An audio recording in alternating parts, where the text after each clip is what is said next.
Welcome to the Shaw Consulting Podcast, the podcast that explores technology in social housing and the public sector. Today, we're diving into a topic that's quickly becoming a non-negotiable for any organisation serious about leveraging artificial intelligence. The ISO 42001 standard for AI management systems. As always, I'm joined by Shaw Consulting Managing Director Chris Shaw, and I'm your host, Stuart. Hello, Chris. Hi, Stuart. Right, Chris. So to start us off, what exactly is ISO 42001 and why is it important for organisations working with AI? Well, Stuart, as you know, everybody's now delving into the world of AI. It is everywhere. It's being talked about all the time.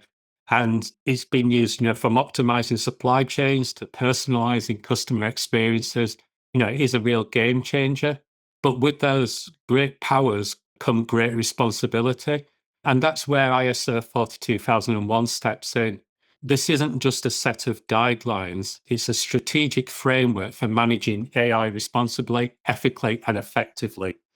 So, why should your organization be putting an AI management system in place compliant with ISO 42001? And then it can be broken down into 5 key reasons. Okay, so let's look at that first reason. How does ISO 42001 help organizations build and maintain trust in the age of AI? So think about it. Consumers, clients, and even employees are increasingly aware of the implications of AI. They want to know that the AI systems they interact with are fair, secure, and don't harbor any hidden biases.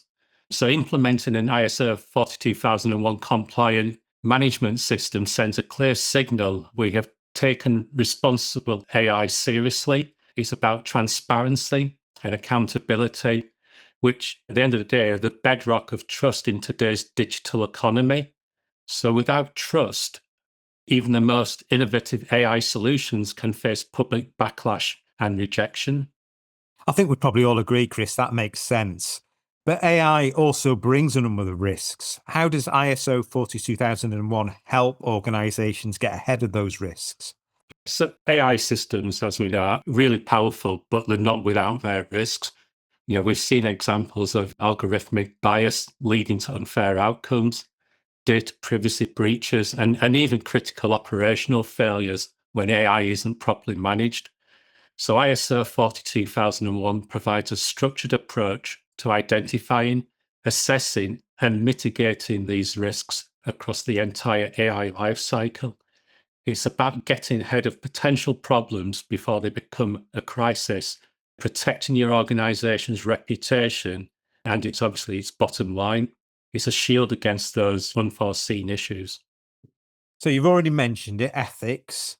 So that is one of the big concerns. So how does this standard ensure AI is developed and deployed ethically?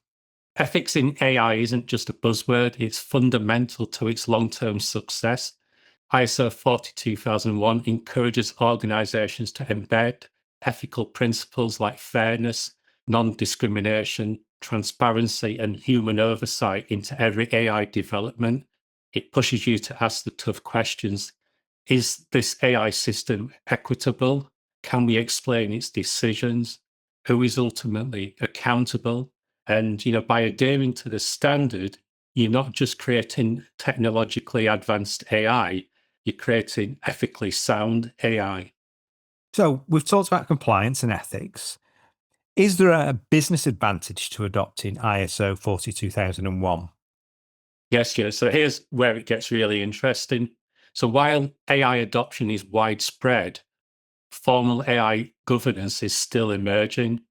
Organizations that are early adopters of ISO 42001, really stand out.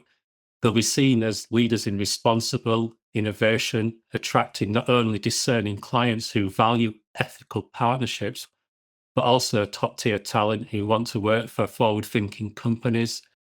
So it isn't just about compliance, it's about market differentiation and establishing yourself as a real trusted pioneer. So, you talked about business there, but really, if we're focusing on, say, the social housing sector or the public sector, that equally applies, I guess. Yep, it does. Any organization that's delivering and developing AI solutions really should be considering putting this type of AI management system in place. So early adoption seems to be the key to this. It does.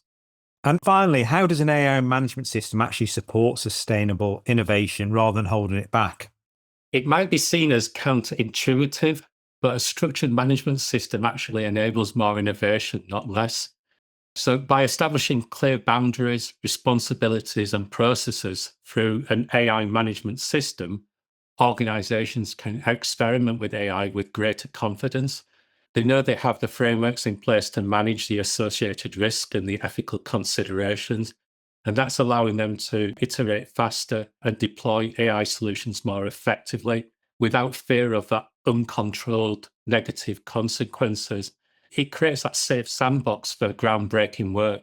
So, whether you're a social housing provider or NHS trust, if AI is part of your future, and let's be honest, for most it already is, then putting in an ISO 42001 compliant AI management system isn't just a good idea, it really is an imperative.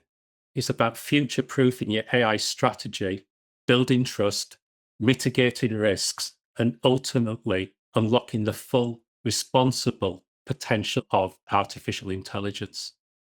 Oh, thanks for that, Chris. And I'm just going to throw one final question in there. In terms of your organization, I understand that you've actually trained in ISO 42001.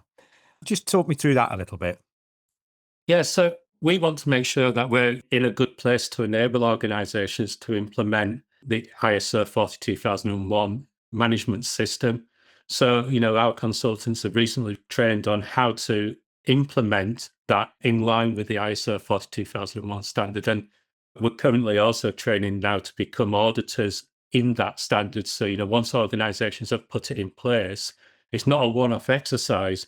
You've then got to be audited on an annual basis to ensure that the systems are being run effectively, they are being checked on an ongoing basis. So yeah, we see this as a real investment in our time to help organizations ensure AI is delivering for them effectively.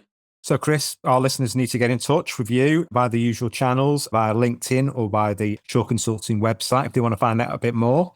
So really, thanks for discussing this today. It's a fascinating area that we will no doubt revisit. As I say, if you want to find out more, get in touch with Chris. Thanks, Chris. And thanks to everyone for listening. I'll see you next time for another Shaw Consulting podcast.